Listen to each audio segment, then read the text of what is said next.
Welcome back to the Soholux Realty YouTube page, and today we have a new face, Will. He's been interning with us while going to NC State University for the past, 5 months now? Yep, 5 months. So he's doing both college and working at the same time, and we thought it would be a good idea to kind of have an open discussion. I know you got a couple questions for me, and I got a couple questions for you, so I'll kind of let you kick it off. And Absolutely. Like Lace said, been interning, working with Soholux Realty for like 5 months now. And I guess a good starting point might be like, for whoever may be watching, how did you kind of get your initial start into real estate? I know you started out when you were in college like me, so can you kind of give us some color on that? Oh man, so growing up, I was a hockey player. I always had dreams to be a hockey player and play professionally. And you get to a point in your life where you realize that dream really isn't coming true.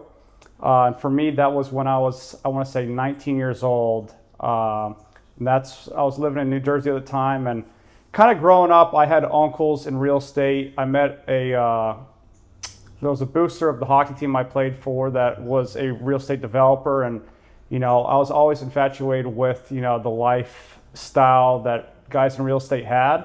And I always took an interest to real estate. I love looking at buildings, love looking at properties, and I always say this, I was always very lucky to know what I always wanted to do at a young age. Granted, hockey was always number one, but the fallback was always going to be real estate, no matter what. It's something that you can look at, you could touch, you could feel, you could see. You're not, buying and selling company in the stock market. It's actually something that's real. And I think that's what gravitated towards me. And once, like I said, once my hockey career was done, I kind of went 110% into real estate and tried to learn as much as I could at 19 and worked my way through college. And now we're here. Yeah. So I guess kind of on the same note, so you got your start in college. I'm curious, if you could go back, how would college, do you think college helped you in your career, or would you, if you were to go back, would you still go to college, I guess? So, my parents are going to hate me for this answer, but I definitely wouldn't have gone to college.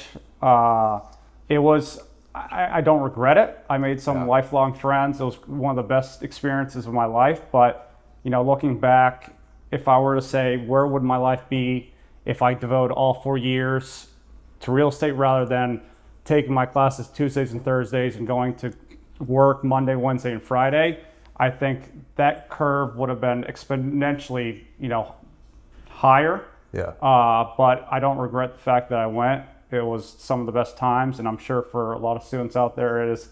For you yourself, it's one of the best times of your life. So I don't regret it, but I think if I didn't go, I'd be exponentially farther than if I did go.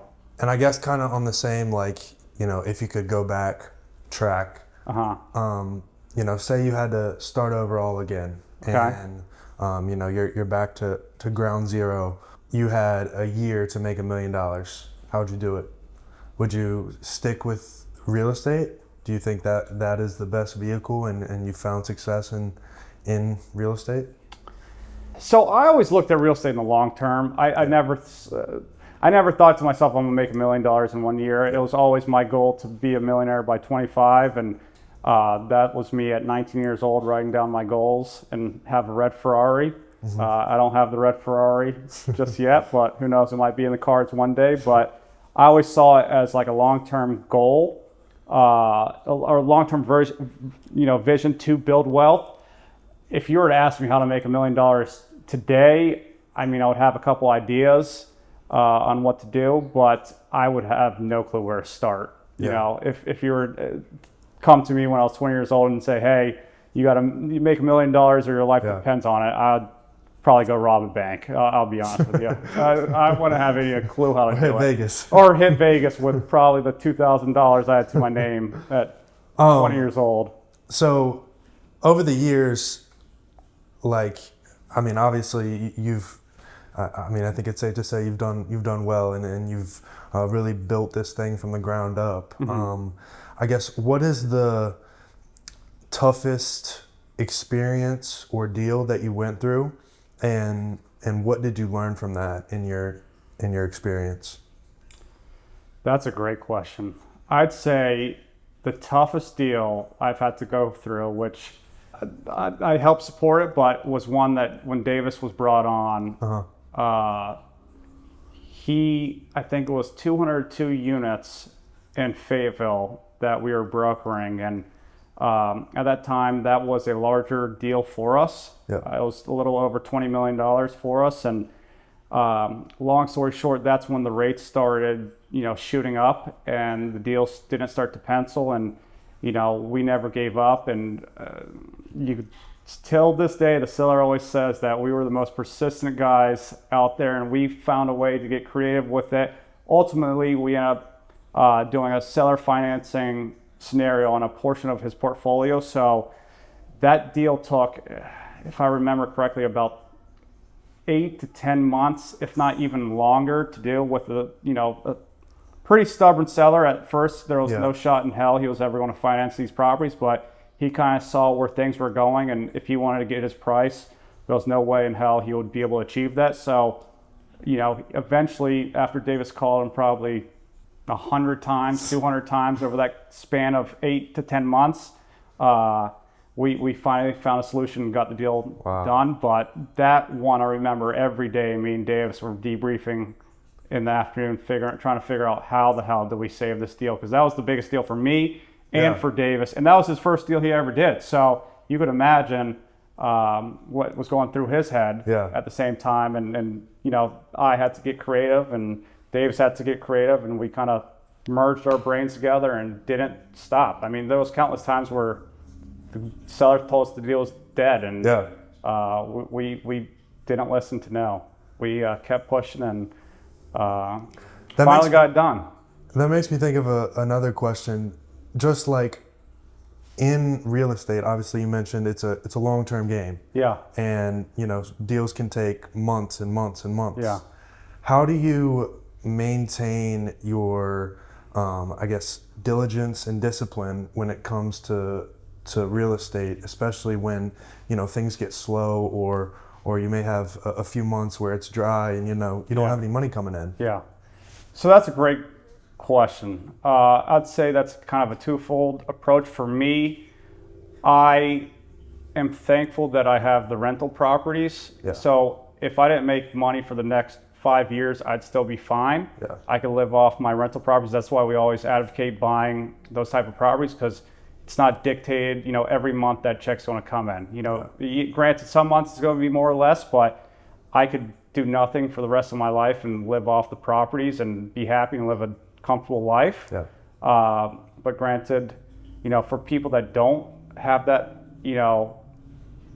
that edge already, that's a scary thought. You always got to find. My uncle, it's funny because I was talking to my uncle last week, and he said, you have to be like a chair. And I was like, what the hell are you talking about? You got to have 4 legs to stand on. So what he means by that, 4 streams of income. When times are bad in this sector, you have the 3 others to rely on. So I don't know if if I explain his analogy right, but you especially in this business, being that there's cold and hot months, you have to have something else that can provide, for the time being until, that next check comes in, because this was one of our toughest years, and if it wasn't for the properties, we'd be shit out of luck, So always try to have those different streams of income, no matter what it can be. I remember starting out, when I was first starting out, other brokers were doing Uber to support their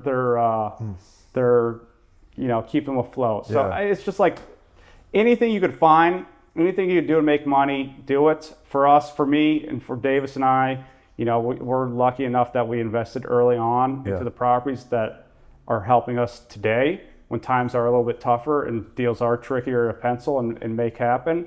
But that would be my number one advice: buy rental properties early. Say you are 21 years old and you're graduating college. what is you mentioned you and Davis, the seller, said that you guys were the most persistent people he'd ever met. Mm-hmm. What is one trait or skill that you would really hone in on and try to develop and enhance as much as possible to set you up for success later on in your life? I don't think it's a skill. I think it's just less caring about what people think. I mean, for example, I'll tell you a story. Will and I, he's been helping me out a lot on the deals we're currently working, and there was this one seller that never answered her phone.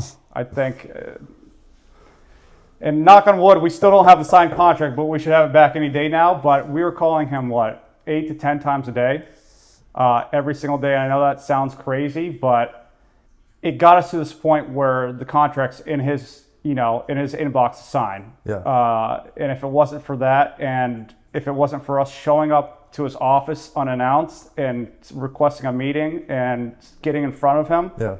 I don't think we would be even close to where we are right now to getting this deal done. Yeah. And it just comes out of just not caring. Once you stop caring what people, what are they going to think if I call them every other day or every day? What are they going to think if I send them a text 4 times a day?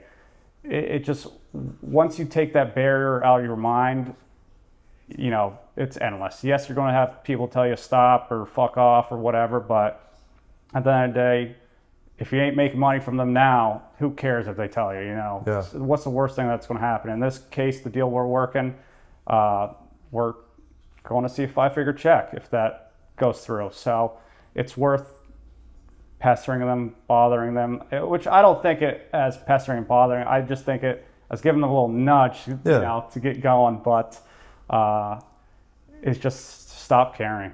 Stop caring. It's good advice. Yeah. Good advice. And you asked me a question earlier that I actually really liked before we got on this video was, what would I do differently if I started over? Yeah. And I always think back to that moment, and a lot of people, they don't know me, but growing up, I was a very hard-headed kid. Mm-hmm. I never listened to anyone. I never took advice from anyone and kind of did my own thing. And that's kind of how I got started in real estate. I just got up and running and rarely took advice. I mean, I took advice from people where I wanted to be, but if you weren't there, I don't care what you could have told me. You could tell me there was $1,000 under the couch. I wouldn't even pay attention. Yeah. That was just, I think, ignorance on my part. But if I was going back, I would not do it by myself. I would find either a brokerage company with a mentorship program, or work with an acquisitions company where they're actually doing the deals. So instead of that learning curve being 3-4 years for me, I see how those guys are operating. I see what they're doing. I see how they evaluate deals. And that learning curve, instead of, for me, took probably, like I said, 4 years to learn, I could have shortened that within a year by working under someone or working with a company that was actually doing acquisitions. Something like what I'm doing now. Exactly. Yeah. Exactly. I mean, what you've done is the smartest thing I think any person in college should do. And I told you from the start, you could say, hey, I hate this job. I never want to do it ever again. Yeah. But you have that experience of saying I did it, and you don't have, a wife and 2 kids that you got to rely on and feed every day. Yeah. It's the best opportunity when you're young to try anything and everything and find someone that's actually doing it in your industry and learn from them and take it and run. So I think that covers it for today. Those were all great questions. I think on the next video, I'm going to ask Will questions about his experience in real estate thus far. Stay tuned.